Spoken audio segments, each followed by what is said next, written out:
প্রিয় শিক্ষার্থীবৃন্দ, তোমরা কেমন আছো? নিশ্চয়ই তোমরা ভালো আছো। আমি চিত্রা মহিলা ডিগ্রি কলেজের পক্ষ থেকে তোমাদের আন্তরিক শুভেচ্ছা ও স্বাগত জানিয়ে আজকে আবার অনলাইন ক্লাসের সাথে যুক্ত হয়েছি। আমি বিষ্ণুপদ বিশ্বাস, সহকারী অধ্যাপক ব্যবস্থাপনা, চিত্রা মহিলা ডিগ্রি কলেজ তেরোকথা খুলনা। আজকে তোমাদের যা নিয়ে আলোচনা করব তা হলো ব্যবসায় সংগঠন ব্যবস্থাপনা প্রথম পত্র, শ্রেণী একাদশ ও দ্বাদশ, অধ্যায় 4 অর্থাৎ অংশীদারি ব্যবসায় পড়াবো। আজকে আলোচনা করব মূলত অংশীদারি ব্যবসায় কি, হোয়াট ইজ পার্টনারশিপ বিজনেস, আর একটা আলোচনা করব তাহলে অংশীদারি ব্যবসায়ের বৈশিষ্ট্য। এই দুটো বিষয়ে তোমাদের সাথে আজকে আলোচনা করব।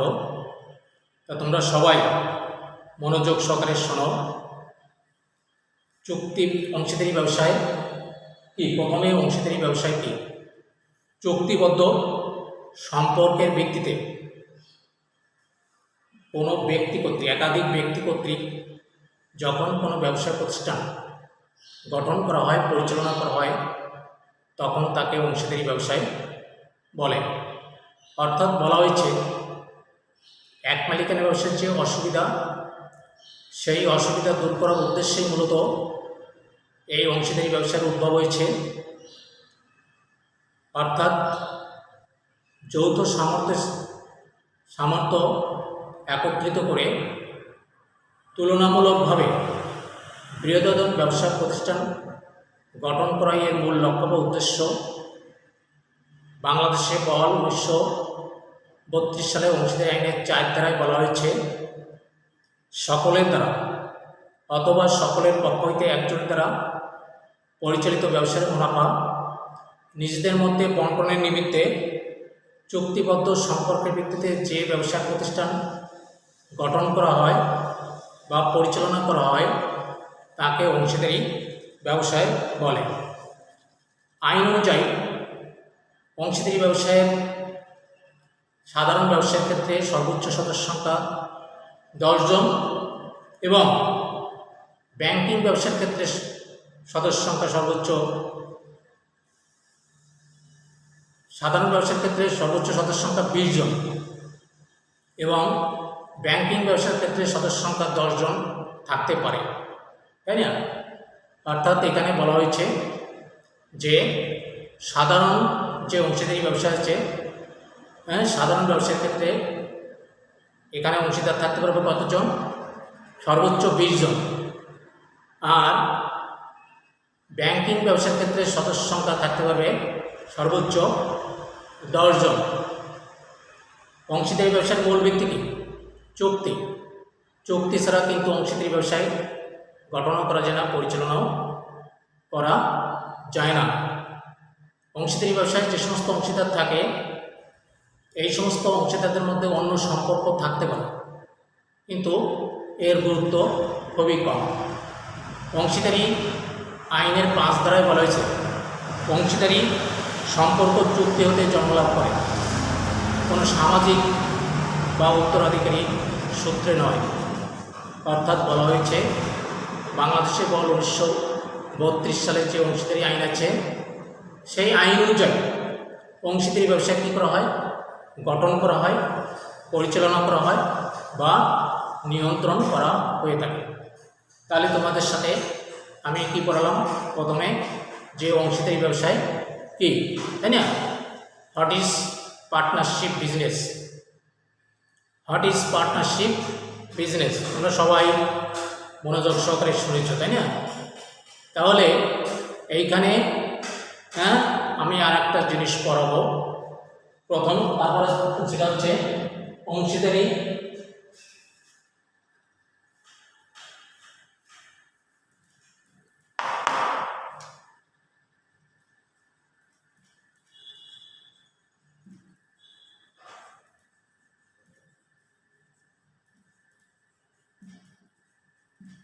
অংশীদারি ব্যবসার বৈশিষ্ট্য, সেটা হচ্ছে কি অংশীদারি ব্যবসায় বৈশিষ্ট্য আলোচনা করতে পারবে। এরপরে যেটা পড়াবো তা হচ্ছে অংশীদারি ব্যবসায় বৈশিষ্ট্য আলোচনা করতে পারবে। তা সবাই তোমরা মনোযোগী হও। আজকে আর একটা যেটা পড়াবো তা হচ্ছে অংশীদারি ব্যবসায়ের বৈশিষ্ট্য। বর্তমান প্রেক্ষাপটে অংশীদারি ব্যবসায় একটা প্রাচীনতম ব্যবসা প্রতিষ্ঠান, কিন্তু প্রাচীনতম ব্যবসা প্রতিষ্ঠান হলেও দেখা যাচ্ছে যৌথ উদ্যোগে প্রতিষ্ঠিত এই ধরনের ব্যবসা প্রতিষ্ঠানে এমন কিছু বৈশিষ্ট্য বিদ্যমান রয়েছে যা অন্যান্য ব্যবসা থেকে একটা স্বতন্ত্র রূপ প্রদান করেছে। এই দৃষ্টিকোণ থেকে অংশীদারি ব্যবসায় কিছু বৈশিষ্ট্য আছে, সেই বৈশিষ্ট্যগুলো আমি পর্যায়ক্রমে আলোচনা করব। তোমরা সবাই মনোযোগ সহকারে শোনো। প্রথম হচ্ছে একাধিক সদস্য। প্রথম হচ্ছে কি একাধিক সদস্য বৈশিষ্ট্য।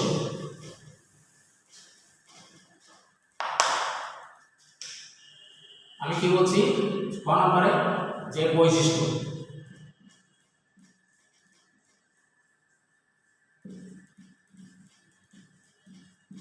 অংশীদারি ব্যবসার বৈশিষ্ট্য পড়াচ্ছে, তাই না? তাহলে প্রথম পয়েন্ট হচ্ছে কি, প্রথম পয়েন্ট হচ্ছে একাধিক সদস্য।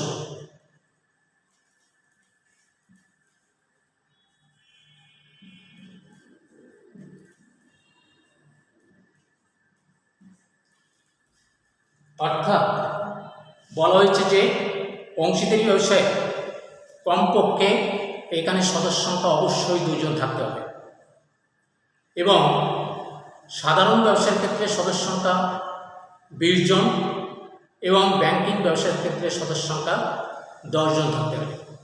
তাহলে একাধিক সদস্য বলতে এখানে কি বলেছে যে এখানে সদস্য সংখ্যা কমপক্ষে 2 জন থাকতে হবে, অর্থাৎ অংশীদারি ব্যবসার সদস্য সংখ্যা কমপক্ষে 2 জন থাকতে হবে। আর সাধারণ ব্যবসার ক্ষেত্রে সদস্য সংখ্যা কতজন হতে হবে? 20 জন। আর ব্যাংকিং ব্যবসার ক্ষেত্রে সদস্য সংখ্যা হতে হবে কয়জন? 10 জন। এটা হচ্ছে সদস্য সংখ্যা। এইবার হচ্ছে 2 নম্বর চুক্তিবদ্ধ সম্পর্ক। 2 নম্বর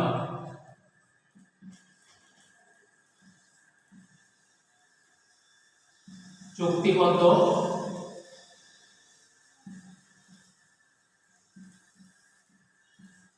সম্পর্ক। চুক্তিবদ্ধ সম্পর্ক বলতে বলা হয়েছে যে অংশীদারি ব্যবসার মূল ভিত্তি হচ্ছে চুক্তি, অর্থাৎ চুক্তির আলোকে অংশীদারদের মধ্যে যে সম্পর্কের সৃষ্টি হয় তাকে চুক্তিবদ্ধ সম্পর্ক বলে। হ্যাঁ, চুক্তির আলোকে অংশীদারদের মধ্যে যে সম্পর্কের সৃষ্টি হয় তাকে কি বলা হয়? চুক্তিবদ্ধ সম্পর্ক বলা হয়। এই সম্পর্কের আলোকেই কিন্তু মূলত অংশীদারি ব্যবসায় কী করা হয়? গঠন করা হয় বা পরিচালনা করা হয়ে থাকে। অংশীদারদের মধ্যে কিন্তু অন্য সম্পর্ক থাকতে পারে, কিন্তু অন্য সম্পর্ক থাকলেও এখানে তার গুরুত্ব খুবই কম। অর্থাৎ চুক্তিবদ্ধ সম্পর্কের আলোকে কিন্তু অংশীদারি ব্যবসাটা কী হতে হবে? গঠিত হতে হবে এবং পরিচালিত হতে হবে, তাই না? এইখানে অংশীদারি ব্যবসায় অবশ্যই মৌখিক, লিখিত বা নিবন্ধিত যে কোনো ধরনের হতে পারে। এই চুক্তিটা মৌখিক হতে পারে, লিখিত হতে পারে, লিখিত বা মৌখিক, লিখিত বা নিবন্ধিত যে কোনো ধরনের হতে পারে। এটা হচ্ছে চুক্তিবদ্ধ সম্পর্ক। এটা হচ্ছে কি? চুক্তিবদ্ধ সম্পর্ক।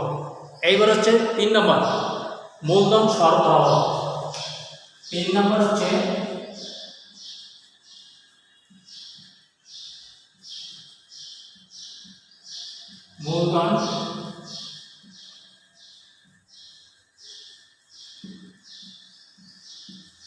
মূলধন সরবরাহ। অর্থাৎ বলা হয়েছে যে অংশীদারি ব্যবসায় যে আইন আছে সেই আইন অনুযায়ী এখানে কী করা হয়? অংশীদারি ব্যবসায় মূলধন সরবরাহ করা হয়ে থাকে, তাই না? মনোনীত নিয়ম আইন অনুযায়ী কিন্তু অংশীদারি ব্যবসায় মূলধন সরবরাহ করা হয়ে থাকে। তবে এইখানে যদি চুক্তিতে এরকম কিছু থাকে যে মূলধন ছাড়াও অংশীদারি ব্যবসায় অংশীদার হতে পারবে, তাহলে সেটা সে হতে পারে। তবে প্রতিষ্ঠান মালিকানা নির্ধারণের বেলায় সরবরাহকৃত মূলধন অনুযায়ী এটা নির্ধারণ করা হয়ে থাকে, তাই না? এটা হচ্ছে মূলধন সরবরাহ। অর্থাৎ চুক্তিতে বর্ণিত নিয়ম অনুযায়ী, আইন অনুযায়ী এখানে কী করতে হয়? মূলধন সরবরাহ করতে হয়। তবে এখানে যদি চুক্তিতে উল্লেখ থাকে যে মূলধন সরবরাহ না করেও অংশীদারি ব্যবসা অংশীদার হতে পারবে, তাহলে সেটা হতে পারে। কিন্তু এইখানে মালিকানা নির্ধারণ বেলায় মূলধন সরবরাহ অনুযায়ী এখানে মালিকানাটা নির্ধারণ করা হয়ে থাকে, তাই না? এটা হচ্ছে মূলধন সরবরাহ। এইবার 4 নম্বর পরিচালনা।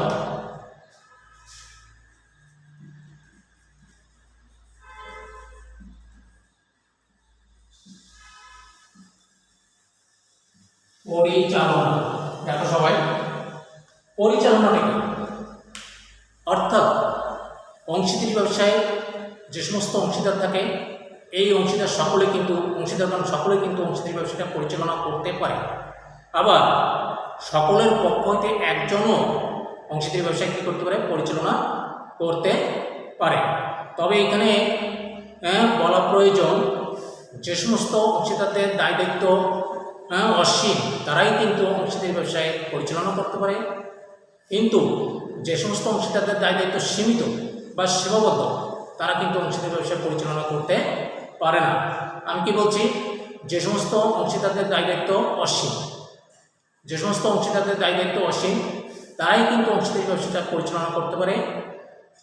কিন্তু এখানে যে সমস্ত অংশীদারদের দায় দায়িত্ব সীমিত বা সীমাবদ্ধ তারা কিন্তু অংশীদারি ব্যবসায় পরিচালনা করতে পারে না।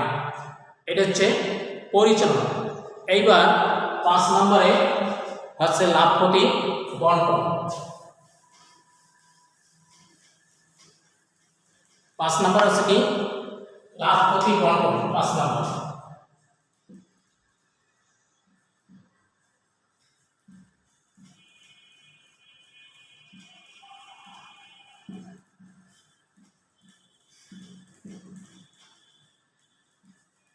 লাভ ক্ষতি বন্টন। 5 নম্বরে কি বলা হয়েছে? লাভ ক্ষতি বন্টন। অর্থাৎ বলা হয়েছে যে চুক্তি অনুযায়ী এক্ষেত্রে অংশীদারদের মধ্যে লাভ ক্ষতি বন্টন করা হয়ে থাকে।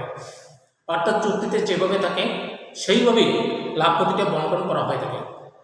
তবে চুক্তিতে যদি এরকম কিছু উল্লেখ থাকে যে চুক্তিতে যদি এমন কিছু উল্লেখ না থাকে, তাহলে সেক্ষেত্রে মূলধন অনুপাতে এইখানে যে সমস্ত অংশীদার থাকে মূলধনের পরিমাণ অনুযায়ী সেই মূলধনের পরিমাণ যাই থাকুক না কেন, এইখানে লাভ ক্ষতিটা কিন্তু সমানভাবে বন্টন করা হয়ে থাকে।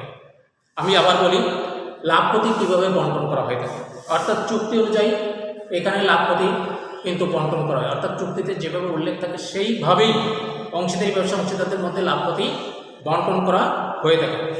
চুক্তিপত্রে এ সম্পর্কে যদি কোনো কিছু উল্লেখ না থাকে, তাহলে সেক্ষেত্রে মূলধনের পরিমাণ যাই থাকুক না কেন, সেক্ষেত্রে কিন্তু লাভ ক্ষতিটা সমানভাবে অংশীদারদের মধ্যে বন্টন করা হয়ে থাকে। এটা হচ্ছে লাভ ক্ষতি বন্টন। এটা হচ্ছে কি? লাভ ক্ষতি বন্টন। এইবার 6 নম্বর দেখো, পারস্পরিক আস্থা ও বিশ্বাস। 6 নম্বর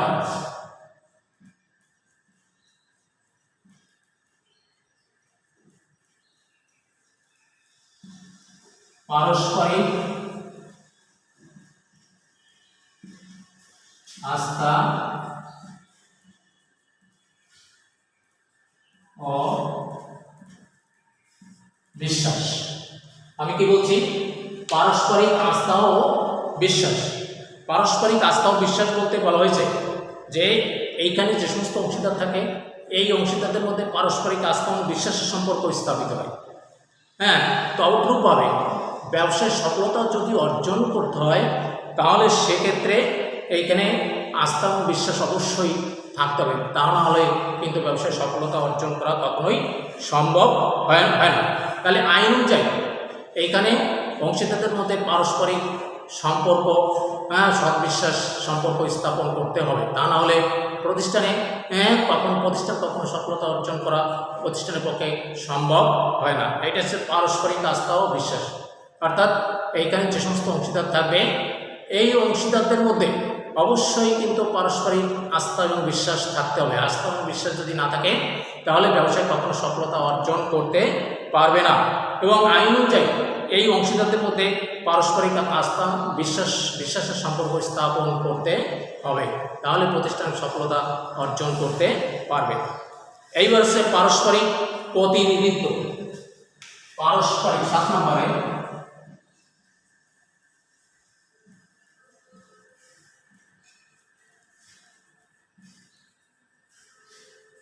পারস্পরিক প্রতিনিধিত্ব।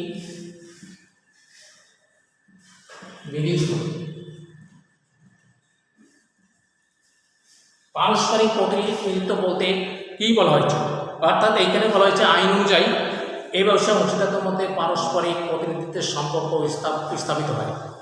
এখানে যে সমস্ত অংশীদার থাকে এই অংশীদারদের মধ্যে পারস্পরিক সম্পর্ক পারস্পরিক প্রতিনিধিত্বের সম্পর্ক স্থাপিত হয়, অর্থাৎ এক্ষেত্রে একে অন্যের প্রতিনিধি বা মুখ্য ব্যক্তি হিসেবে গণ্য হয়। এক্ষেত্রে কি হয়, একে অন্যের প্রতিনিধি বা মুখ্য ব্যক্তি হিসেবে গণ্য করা হয়ে থাকে। ফলে ব্যবসায়ের পক্ষে প্রত্যেকের কাজের জন্য এখানে অন্য যে সমস্ত অংশীদার থাকে তারাও কিন্তু দায়বদ্ধ থাকে, তাদের কৃতকর্মের জন্য তারাও কিন্তু দায়বদ্ধ থাকে। তবে ব্যবসার প্রকৃতির সাথে সম্পর্কিত নয়, এমন লেনদেনে প্রতিনিধিত্বের বিধানটি প্রযোজ্য হবে না, তাই না? এটা হচ্ছে পারস্পরিক প্রতিনিধিত্ব। এটা হচ্ছে কি পারস্পরিক প্রতিনিধিত্ব, অর্থাৎ এইখানে যে সমস্ত অংশীদার থাকবে সবার প্রতিনিধি হিসেবে কাজ করবে, সবাই সবার প্রতিনিধি হিসেবে কাজ করবে, তাই না? এইটাই বলা হয়েছে পারস্পরিক প্রতিনিধিত্ব। এইবার হচ্ছে আইনগত সত্তার অনুপস্থিতি। আইনগত সত্তার 8 নম্বরে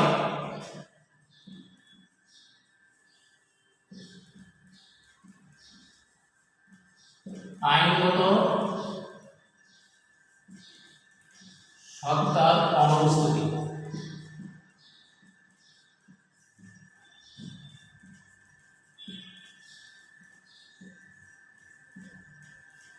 পারস্পরিক সত্তার আইনগত সত্তার অনুপস্থিতি, অর্থাৎ বলা হয়েছে যে অংশীদারি ব্যবসায় নিবন্ধিত হোক বা না হোক এখানে পৃথক কোনো আইনগত সত্তার সৃষ্টি হয় না। এই আইনগত সত্তার সৃষ্টি হয় না বিধায় এখানে কিন্তু ব্যবসায় নিজস্ব নামে পরিচিত হতে পারে না, ব্যবসায় নিজস্ব নামে পরিচালিত হতে পারে না, তাই না? এর সকল প্রকার লেনদেন এবং চুক্তি এখানে যে সমস্ত অংশীদার থাকে এই অংশীদারদের সাথে ব্যক্তিগতভাবে সম্পাদন করা হয়েছে বলে ধরা হবে, এটা হচ্ছে আইনগত সত্তার অনুপস্থিতি।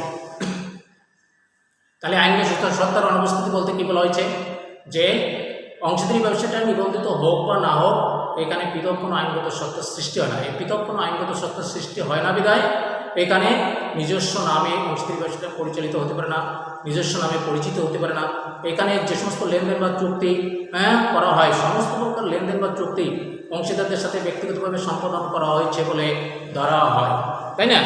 এবার হচ্ছে স্থায়িত্বের অনিশ্চিত 8 নম্বর।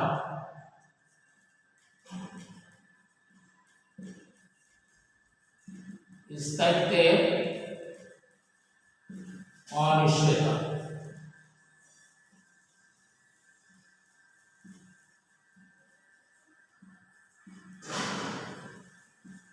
স্থায়িত্বের অনিশ্চয়তা বলতে বলা হয়েছে যে এখানে কিন্তু পৃথক আইনগত কোনো সত্তা নাই। এই পৃথক আইনগত সত্তা নাই বিধায় এইখানে অংশীদারি ব্যবসার স্থায়িত্বটা মূলত এখানে যে সমস্ত অংশীদার থাকে এই অংশীদারদের ব্যক্তিগত ইচ্ছা অনিচ্ছার উপর নির্ভরশীল। তাছাড়া এইখানে যে সমস্ত অংশীদার থাকে এই অংশীদারদের মধ্যে অনেক সময় অংশীদাররা মারা যেতে পারে, তারপরে অংশীদারদের মধ্যে ভুল বোঝাবুঝি সৃষ্টি হতে পারে, তারপর অংশীদাররা দেউলিয়া হয়ে যেতে পারে। এই সমস্ত কারণেও কি অংশীদারি ব্যবসার স্থায়িত্বটা সম্পূর্ণভাবে অনিশ্চিত। তাহলে স্থায়িত্বের অনিশ্চয়তা সম্পর্কে বোঝা গেছে, তাই না? তাহলে আমরা এত সময় অংশীদারি ব্যবসার বৈশিষ্ট্যগুলো তোমাদেরকে পড়ালাম। বৈশিষ্ট্যকে 9টা শ্রেণীতে বিভক্ত করা হয়েছে, 9টা শ্রেণী সম্পর্কে তোমাদের সাথে আলোচনা করলাম। তাই না? এইবার তোমরা এই জিনিসগুলো পারো কিনা দেখি, আমি একবার যাচাই করে দেখি।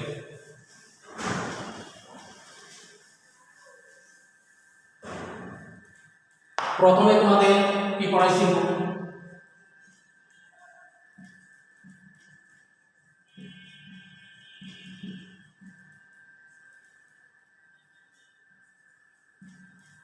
অংশীদারি ব্যবসা বলতে কি বুঝো?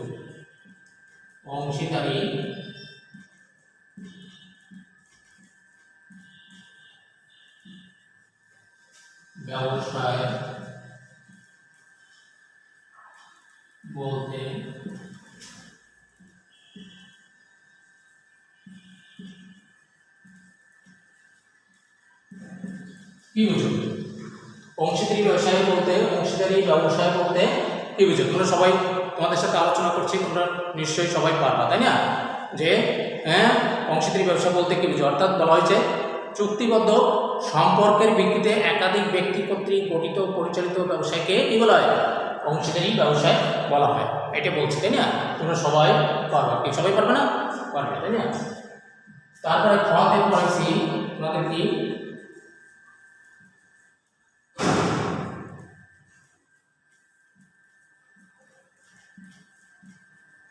অংশীদারি ব্যবসায় বৈশিষ্ট্য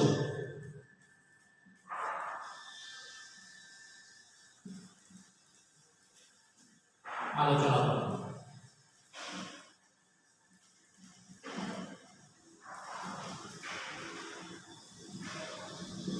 অংশীদারি ব্যবসার বৈশিষ্ট্য আলোচনা করো, তাই না? অংশীদারি ব্যবসার বৈশিষ্ট্যকে কয়টা শ্রেণীতে বিভক্ত করেছে, তাই না? 9টা শ্রেণীতে বিভক্ত করেছে, তোমাদের পড়াইছে, তাই না? প্রথম কি? একাধিক সদস্য, তারপরে চুক্তিবদ্ধ সম্পর্ক, মূলধন সরবরাহ, পরিচালনা, লাভ প্রতিবন্টন, তারপরে পারস্পরিক আস্থা ও বিশ্বাস, পারস্পরিক প্রতিনিধিত্ব, তারপরে আইনগুলি সরকার অনুপস্থিতি, তারপরে কি করেছি? স্থায়িত্বের অনিশ্চয়তা। কি পড়েছি? স্থায়িত্বের অনিশ্চয়তা। এই 9টা জিনিস তোমাদেরকে পড়াচ্ছি, 9টা বৈশিষ্ট্য সম্পর্কে তোমাদের সাথে আলোচনা করছি। কি তোমরা সবাই পারবে না? পারবে। এইবার তোমাদের আমি কিছু বাড়ি জানতে দেবো, সেটা তোমরা সবাই বাড়ি থেকে পড়িয়ে নেবে।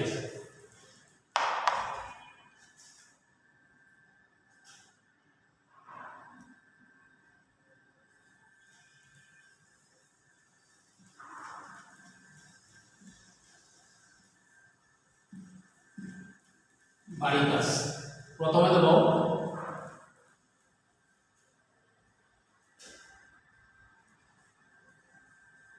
অংশীদারি ব্যবসায়ে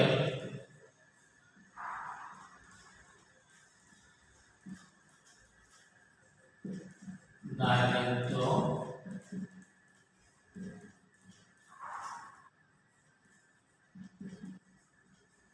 অসীম ব্যাখ্যা করো।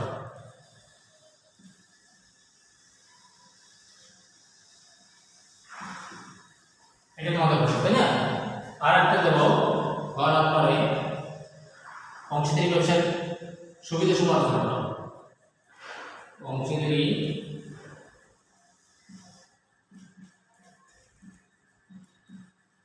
ব্যবসায়ে সুবিধা সমূহ আলোচনা করো।